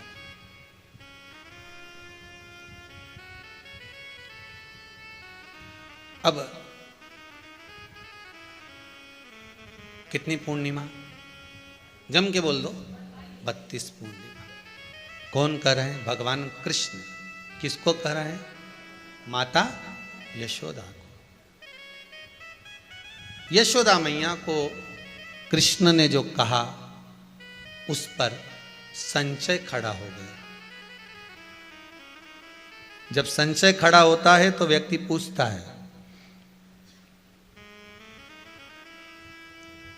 तुम वहां गए थे, तुम्हें कोई फायदा हुआ? संशय जब खड़ा होता पूछा जाता, किसने ये व्रत धारण किया, तुम्हें कुछ मालूम है? किसका होता है ये व्रत? भगवान कृष्ण ने कहा ये शंकर और पार्वती का व्रत है। किसका व्रत है? शिव और पार्वती का। पूर्णिमा का व्रत शंकर और पार्वती का व्रत। तो कोई कहे कि ये तो भगवान कृष्ण का व्रत है, तो ये तो कृष्ण भगवान तो द्वापर में आए हैं, पर पूर्णिमा का व्रत तो स्वयं माता पार्वती जी ने भी धारण करा है। जिस समय पर कार्तिकेय महाराज को गंगा मैया प्रकट कर रही थी और तारकासुर का जब संहार करना था, तब माता पार्वती ने शंकर जी से पूछा था कि तारकासुर को मारने के लिए आपके पुत्र की जरूरत है, आपका पुत्र प्रकट कैसे होगा, क्योंकि आप तब साधना में लगे रहते हो। भगवान कहते हैं चिंता मत कर, तू एक काम कर, पूर्णिमा व्रत को धारण कर। मां पार्वती भी जिस व्रत को धारण करी है, तो कोई ये द्वापर का व्रत है क्या?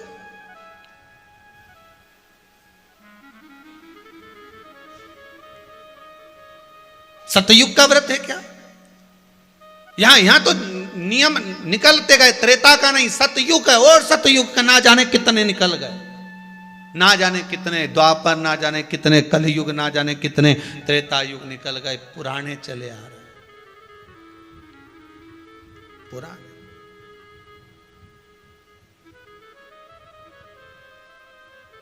Old is gold. कितना ही नया नया फैशन लियाओ, पर पुराना पुराना ही होता है। कितना ही लियाओ नया नया, कितना ही लेकर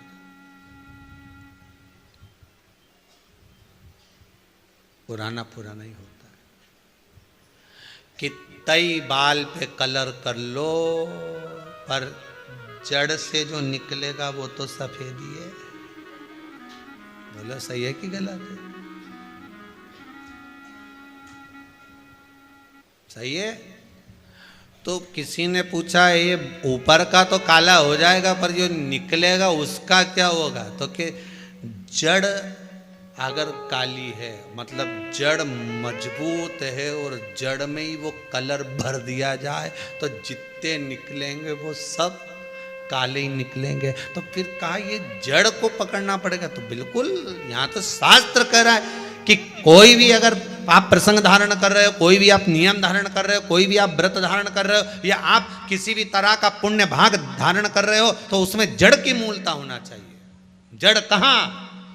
केवल पूर्णिमा का व्रत कोई केवल द्वापर का नहीं है, केवल त्रेता का नहीं, ये तो सतयुग, सतयुग के भी आगे का निकल चल, ना जाने कितने सतयुग, कितने त्रेता, कितने द्वापर हुए, तब से चला आ रहा।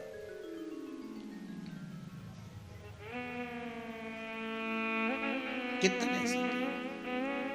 महाराज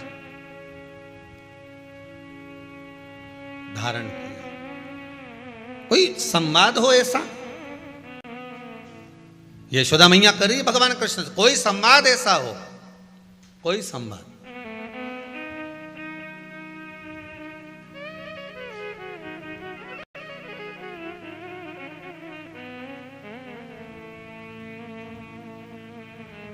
महाराज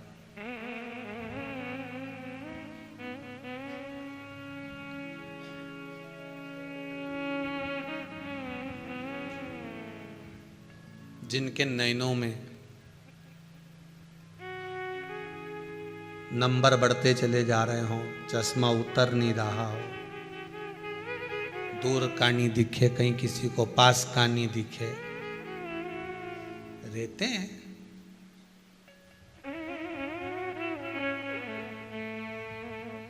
उसके लिए भी है शरद पूर्णिमा के दिन तुलसी की जो डंडी होती है, तुलसी जैसे बेलपत्र की जो ये डंडी है। ऐसे ही तुलसी का जो पत्ता होता है, उस पत्ते की जो डंडी होती है, उस डंडी को चंद्रमा को देखा जाता है। उस डंडी की जो कोर होती है, उस कोर को दृष्टि से मिलाया जाता है। शरद पूर्णिमा की रात्रि ठीक 12 बजे आप चंद्रमा की, जैसे चंद्रमा का भाग, उस चंद्रमा के भाग को आप उस डंडी के भाग से निहारने का प्रयास करिए। महाराज घर में आई है, घी का दिया लगाई है, उस घी के दीप को लगाने के बाद पूर्णिमा के दिन उस पर एक प्लेट थोड़ी तिरछी कर रख दो, जिससे उसकी कालोच, काय की, उस दीप की, घी के दीप की कालोच उस प्लेट पर आ जाए। थोड़ी सी कालोच ले लीजिए, 5-10 मिनट में आ जाएगी। उसको गाय के घी में मिलाकर आंखों में सुरमा लगाकर रात्रि को सो जाइए। 3 दिन बाद आप महसूस करेंगे कि नेत्र की ज्योति बढ़ना प्रारंभ हो रही है। नेत्र की। अब इस प्रयोग को करने में कोई धन लगा तुम्हारा? अरे बोलो तो सही। कोई दौलत लगी तुम्हारी, कोई संपदा, या फिर तुमने सियोर वाला महाराज के लाके खूब बटोर के दे दिया, कुछ लगा? नहीं। तुम करोगे, लाभ तुम्हें मिलेगा।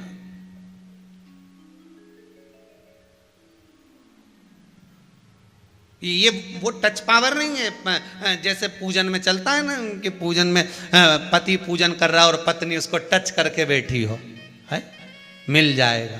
तो हम तो कई बार कथा में कहते हैं कि पति समोसा खा रहा है, उन्हें तू बढ़िया सिर पे पल्लू लेके टच करके बैठी रहे, मिल जाएगा। नहीं, वो बफेट में खाना खाए रिसेप्शन में, काय को बेचारा जो जजमान है बेचारा, जो तुम्हारा बीआई जी है, उसका काय को नुकसान करो। एक प्लेट उठा, क्योंकि आज के ज़माने में प्लेट ही महंगी है, 500 की एक चढ़ती होगी, कितने की चढ़ती होगी जो केटरिंग में देते हैं ना, 500-300 की एक। अब 300 का नुकसान, तो प्लेट एक उठा और पति जी में उन्हें तुम सिर पे पल्लू लेके टच करके रहे। ने वो गुलाब जामुन खाए, न स्वाद तुझे आए, वो इमरती खाए, न मुंडा में जाए, न जलेबी खाए तो सीधे, न वो गोलगप्पा वो खाए न तुम्हारे मुंह में जाए, तो ऐसा होए? अरे बोलो तो सही। दवाई मरने के बाद खिलाई जाती है कि जीते जी खिलाई जाती है? हैं? जीते जी। और कोई कहे कि अब मर गया रे, अब इसको जरा डिस्पिरिन की गोली खिला दे, इसका सिर दुख दिया होगा, इसका पेट दुख रहा होगा, इसको जरा कोई पुदीना की गोली खिला दे जरा दे इसको खिला। दवाई जीते जी खिलाएं कि मरने के बाद खिलाएं? अरे बोलो तो जम के, जीते जी। अब मरने के बाद दवाई काम करेगी क्या? प्राण छूटने के बाद दवाई काम करेगी क्या? बोलते जाओ जरा दमदारी से। जितने आस्था पर कथा सुन रहे हो, फेसबुक ऊपर सुन रहे हो, दवाई जीते जी काम करती है, मरने के बाद दवाई काम नहीं करती। उसी तरह राम नाम, कृष्ण नाम, शिव नाम जीते जी भजन करोगे तो काम करेगा अंतिम बिंदु तक।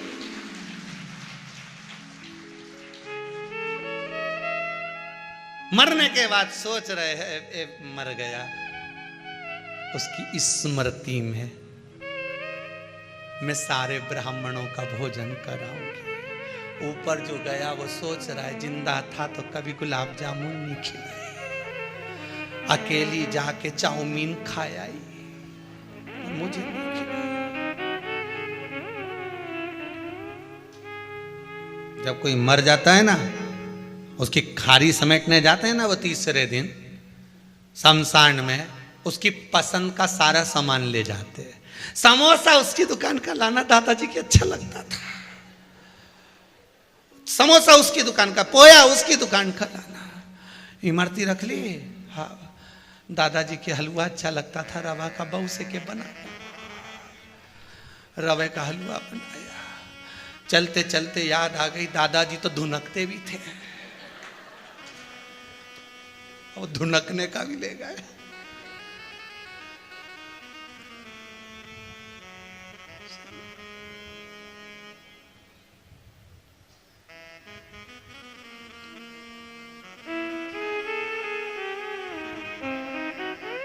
अब शमशान में पोते ने एक व्यक्ति धुनक रिया था, तो पोते ने पिताजी से कहा दादाजी भरा गए इसमें।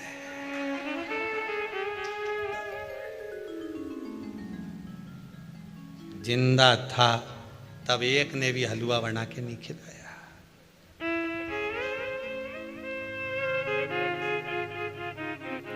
पूछा क्यों तुमने इसको हलवा नहीं खिलाया? आखिरी में तो नली डल गई थी तो केवल लिक्विड लिक्विड दे रहे थे। अच्छा, तो जब अच्छा था जब हलवा क्यों नहीं खिलाया? मैं तो मायके में थी, बड़ी वाली यहीं थी, उससे पूछा कि बड़ी से पूछा क्यों रे तूने इसको हलवा क्यों नहीं खिलाया? मम्मी कह रही थी कि इनको खांसी ज्यादा चल रही, घी का आइटम कुछ नहीं देना।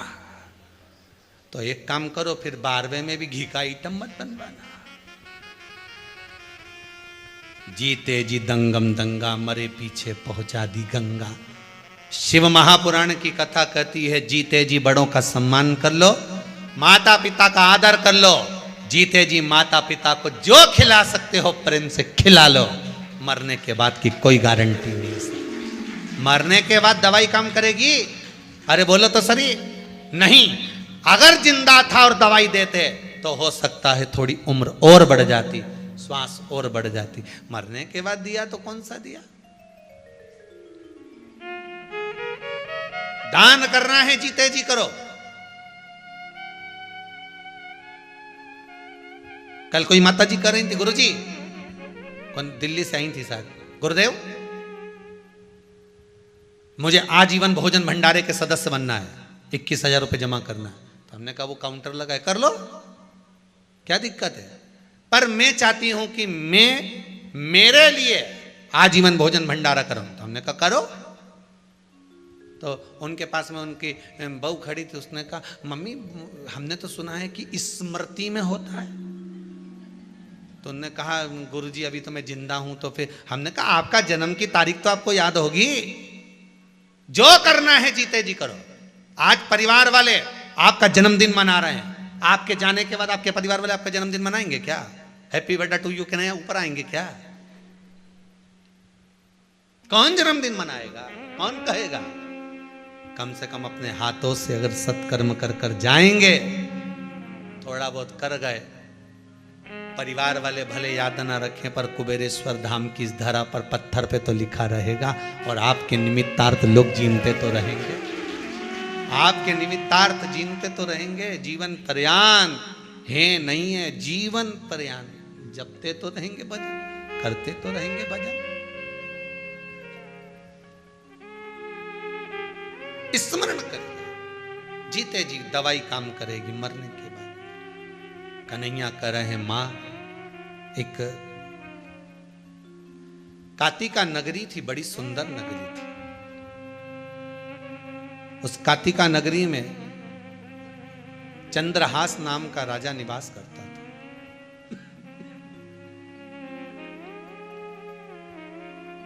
मां, चंद्रहास राजा बड़ा धर्मात्मा, पुण्यात्मा, सत्कर्मी था, भगवान की भक्ति में डूबने वाला था। यहां पर एक ब्राह्मण और एक ब्राह्मणी भी रहते थे। ब्राह्मण का नाम धनेश्वर था। भगवान कृष्ण कह रहे हैं मां, वो धनेश्वर ब्राह्मण की धर्म पत्नी बड़ी ज्ञानवान, बड़ी विद्वान थी।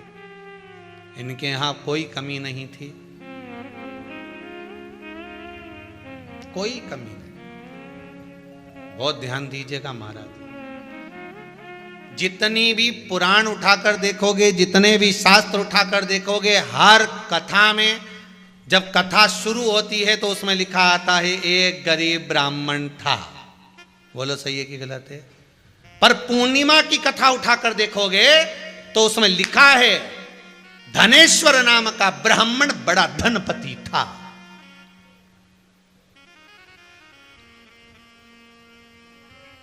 सारी किताबों को उठाकर देख लेना, उसमें लिखा मिलेगा एक गरीब ब्राह्मण था। सत्यनारायण जी की भी देख लो, उसमें भी लिखा है। जितनी पुस्तक उठाकर उसमें आपको एक ही सुदामा जी का चरित्र देख लो, उसमें भी अगर कथाकार बोलते हैं, श्रीमद् भागवत में वर्णन करते हैं गरीब सुदामा, सुदामा गरीब था। कहीं पर भी उठाकर देखो एक गरीब ब्राह्मण था। पर पूर्णिमा की कथा को उठाकर देखोगे तो उसमें नहीं लिखा कि गरीब ब्राह्मण था, उसमें लिखा है धनेश्वर नाम का ब्राह्मण जो सारी संपदावान था, उसके पास में कोई कमी नहीं थी। उसमें किसी तरह की कोई कमी नहीं, उसमें कोई कमी है ही नहीं उसके पास। और जो कहते हैं ना कि ब्राह्मण गरीब था, उनको कहना बंद कर देना चाहिए।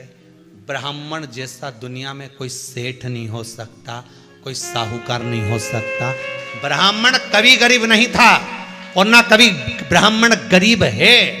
ब्राह्मण के पास में अगर वेद और पुराण है, ब्राह्मण के पास में सत्य रूपी वाणी है, ब्राह्मण के पास में अगर शंकर और नारायण है, तो लक्ष्मी तो ब्राह्मण के पास दौड़ कर आती है। ब्राह्मण कभी गरीब नहीं हो सकता। ये कहने वालों को बंद कर देना चाहिए कि गरीब ब्राह्मण था। गरीब ब्राह्मण नहीं, उसके पास में वेद और पुराण है। जिसके पास में तिजोरी खुद हो, वो गरीब कहां से हो सकता है? हाँ, ब्राह्मण जैसा सेठ नहीं हो सकता जो अपनी तिजोरी का माल रोज लुटाता है। रोज शास्त्र पुराण वेद पढ़ पढ़ के लोगों को लुटा रहा है। लो ग्रहण करो, लो धनपति तुम बनो। ब्राह्मण गरीब नहीं होता। सारी पुस्तकों में लिख दिया एक गरीब ब्राह्मण था, पर पूर्णिमा की पुस्तक में लिखा, पूर्णिमा की कथा में लिखा, शिव महापुराण में पूर्णिमा के चरित्र में शास्त्र वर्णन कर रहा है। ये शरद पूर्णिमा की कथा का, शरद पूर्णिमा के उपलक्ष्य में जो पूर्णिमा शिव महापुराण की कथा चल रही है, उसमें भगवान कृष्ण माता यशोदा से कर रहे हैं। एक धनेश्वर नामक का ब्राह्मण जिसकी यहां कोई कमी नहीं थी, सारा सुख उसके जीवन में था, सारी संपदाएं उसके पास में थी, सब कुछ था। एक दिन राजा चंद्रहास ने धनेश्वर को बुलाया।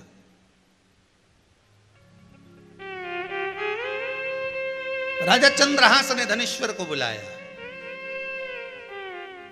और धनेश्वर को बुलाकर राजा चंद्रहास ने कहा, तुम्हारे यहां बहुत संपदा सुख सब कुछ है, इसके बाद भी आपकी धर्म पत्नी और आपका चेहरा उतरा हुआ रहता है, कारण क्या है? राजा चंद्रहास भी धर्मात्मा है और धनेश्वर भी धर्मात्मा। धर्मात्मा का मतलब जानते हो आप लोग? जो धर्म के पथ पर चले, जिसकी आत्मा धर्ममय हो, किसी को दुख नहीं देना, किसी को कष्ट नहीं देना। अपने भजन के चक्कर में अगर दूसरा दुखी हो रहा है तो वो दुख नहीं।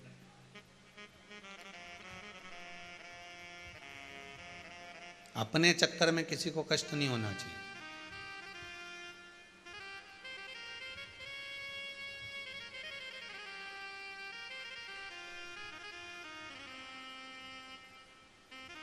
मंदिर में पूजन करने गए, नारियल फोड़ के अंदर का भाग निकाल कर जो गड़ने वाली नट्टियां होती हैं ना, जो नारियल के ऊपर की खोल होती है, नट्टी उसको बोलते हैं, नट्टी वो रास्ते में पटकिया। अब जो दर्शन करने जा रहा है उसके पाँव में चुभ रही कि नहीं चुभ रही? अरे बोलो तो, चुभ रही है ना। अब लोग आपको धर्मात्मा कह सकते हैं कि ये बहुत धर्मात्मा है, बड़ी पुण्यात्मा है, पर शास्त्र आपको पुण्यात्मा नहीं कह सकता, आपको धर्मात्मा नहीं कह सकता। क्यों नहीं कह सकता? क्योंकि आपका स्वार्थ पूर्ण हो गया और आपका स्वार्थ पूर्ण होकर आप दूसरे को कष्ट देने के लिए वो वहीं पटक कर चले गए। शिव महापुराण में आपको पहले भी कथा में कहा, आज फिर कहते हैं, जब जब शंकर के मंदिर में जाना, जब जब शिव के मंदिर में जाना, तो कहीं झाड़ू पड़ी हो तो उठाकर लगा देना, जल हो तो उससे साफ कर देना, भगवान का श्रृंगार करना, पत्ती तोड़कर उससे ही श्रृंगार कर देना, भले बेलपत्र ना मिले, शंकर का अनुमोदन करना। आज शिव महापुराण के माध्यम से कम जितने भी शंकर के मंदिर हैं, सारे शिव मंदिर में इतना कीचड़ जमा होता था, जो जाता था पानी ढोल कर आता था, लात रखकर कीचड़ कर कर आता था। आज कम से कम पूरे भारत के, पूरे विश्व के शंकर के मंदिर में शंकर की कथा सुन सुनकर लोग जागरूक होकर शिव मंदिर को साफ तो रखे हैं। पूरा शिव मंदिर आज के समय में एकदम क्लीन मिलता है। लोग जान गए कि शंकर के मंदिर में दिया लगाने का क्या फल है, शंकर को बेलपत्र चढ़ाने का क्या फल है, शंकर के मंदिर में बुआरी काटने का, झाड़ू लगाने का, पोछा लगाने का, शिव को उस मंदिर को क्लीन करने का क्या फल है। समझ गए। अब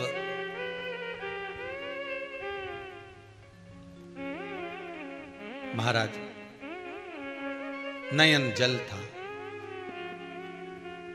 धनेश्वर को बुलाया राजा चंद्रहास। राजा चंद्रहास ने पूछा, तुम्हारा चेहरा बहुत उतरा हुआ है, आपका चेहरा बड़ा उतरा है, आपकी धर्म पत्नी का चेहरा भी जो इतना सुख है उसके पास में तो क्यों उतरा है? तो राजा चंद्रहास बड़ा धर्मात्मा था और धनेश्वर भी धर्मात्मा थे, ब्राह्मण है धर्मात्मा भी हो।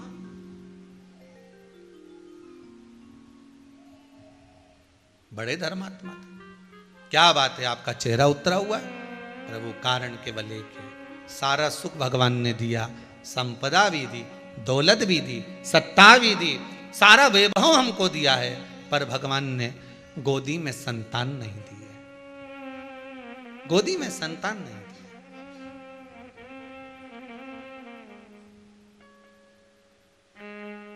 बड़ा विचित्र समय, शिव महापुराण में पहले भी कहा था, जब दांत होते हैं तब चने नहीं होते, जब चने होते हैं तब दांत नहीं होते। भगवान जब सारे सुख दे देता है तो शरीर को ऐसा बना देता है कि वो सुख का भोग ही नहीं कर पाता।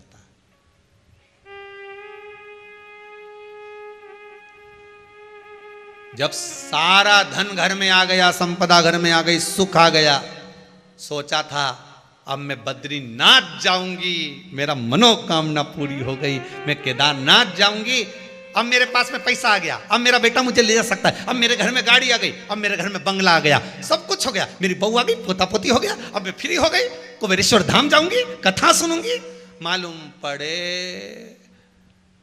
बाथरूम से निकल के आ रही थी, पांव फिसली गया, टपकी गई, 2-4 थी शरीर में ने टूटी गई। अब भगवान तूने सारा सुख दिया, अब ये दुख क्यों दे दिया?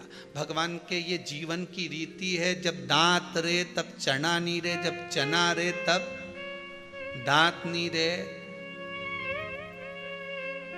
रिटायरमेंट जब होता ना, आदमी रिटायर होता ना, जैसे 60 पूरे हुए और रिटायर होने का समय आ गया कि अब एकदम फ्री हो गया मैं, अब गवर्नमेंट की नौकरी छूटेगी, रिटायरमेंट लूंगा, खूब एंजॉय करूंगा, खूब। और जिस दिन से रिटायरमेंट लेके आया, 2-3 दिन विचार करता रहा कि बद्रीनाथ जाऊं कि काशी जाऊं कि जगन्नाथ जाऊं कि यहाँ जाऊं कि वहाँ जाऊं। और रिटायरमेंट लेके आया था, घर के प्रपंचा में ऐसा पड़ा, सारे दोस्त तो इंतजार कर रहे थे कि रिटायरमेंट की पार्टी देगा, खूब आनंद रहेगा, दाल बाफला खिलाएगा, न लड्डू खिलाएगा, न इमरती खिलाएगा। पर जब से रिटायरमेंट लेके आया, बापड़ा वो खुद ही नहीं खा पा रहा है, वो कहीं तुम्हें खिलाएगा। कितना अरमान सोचा था, फ्री हो जाऊंगा तो ये करूंगा, फ्री हो जाऊंगा तो ये करूंगा, बस जैसा वो वैसे अपन, बस भगवान जन्म दे दे एक बार, तेरा हाथ जोड़ता हूं, एक बार पृथ्वी पर आ गया, भजन करूंगा, भजन करूंगा, भजन करूंगा। जैसे ही पृथ्वी पे आया, भोजन करूंगा, भोजन करूंगा, भोजन करूंगा। और भजन तो गायब हो गया ना, भोजन चालू हो गया। बचपन खेल में खोया, जवानी नींद भर सोया, और बुढ़ापा देख कर रोया। बचपन में नहीं कर पाया तो जवानी में मेरे को करना क्या है? भजन करूंगा। ऐसा उलझा कि जवानी भी निकल गई, अधेड़ी आया, अब भजन करूंगा। बच्चों में इतना उलझ गया, कमाने में इतना उलझ गया, फिर सोचा बुढ़ापे में करना ही क्या है, माला पकड़ूंगा न राम नाम जपूंगा। ये क्या मालूम था कि कोरोना आ जाएगा, निपटा के चला जाएगा। क्या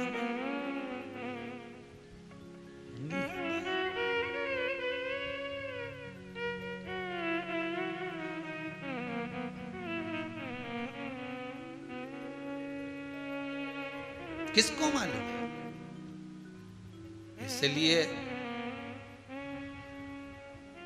जब समय मिले, जैसा समय मिले, पूर्णिमा शिव महापुराण की कथा कर, जैसा समय मिले, जब समय मिले, खाते पीते सोते उठते बैठते, तुम्हारी मर्जी पड़े, घूमते न फिरते, मॉर्निंग वॉक करो चाहे नाइट का वॉक करो, कहीं पर भी जा रहे हो, श्री शिवाय नमस्तुभ्यम, राम राम कृष्ण नाम जपते रहो। क्या भरोसा, आज है कल नहीं। रोज सुबह उठो, सबसे पहले भगवान को धन्यवाद देना, गजब कर दिया, आज फिर जिंदा कर दिया, गजब कर दिया। रात के मालूम नहीं था हमारे कि हो सकता निपटा देता तो सोते में ही, किसको मालूम, कंस को नहीं मालूम पड़ा कि वो छोरा की जगह छोरी हो गया। कंस को मालूम पड़ा, वो तो जाके बताया कि छोरी हुई है, किसके मालूम, निपटा दे। तो सुबह से उठते से भगवान को अपने कमरे में पलंग पर बैठकर दोनों हाथ जोड़कर मलकर हाथों का स्पर्श कर कर देख कर भगवान को निवेदन करना, गजब कर दिया। आंख भी सही है,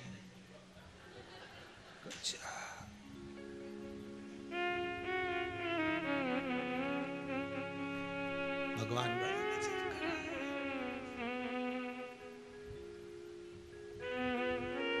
सबके लिए मांगते रहना। सुबह से उठो, भगवान कृपा करना, इसको भी अच्छे से जगा देना जो ये मेरे बाजू में सो रही है।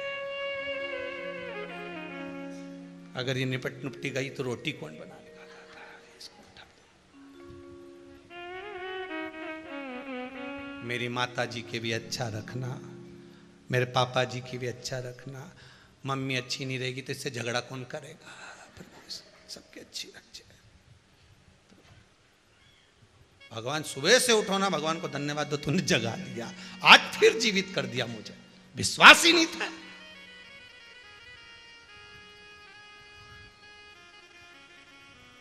किसको मालूम कौन सी घड़ी, कौन सा पल, कौन सा नक्षत्र, कौन सी समय किसका आखिरी है, किसको मालूम।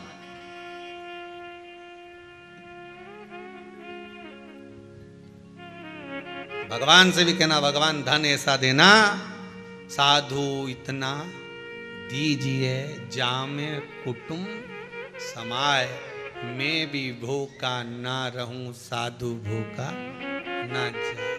इससे ज्यादा मत देना, क्योंकि मेरे चक्कर में दूसरे की नींद उड़ जाएगी। अगर तूने मुझे धन ज्यादा दिया तो वो चोरों की नींद उड़ जाएगी। मैं नहीं चाहता कि मेरे चक्कर में बेचारे रात भर जागे, इसलिए मेरे चक्कर में मैं किसी को दुख दूं ये अच्छी बात नहीं है। तो चोरों को अच्छे से सुन दो, मुझे उतना दो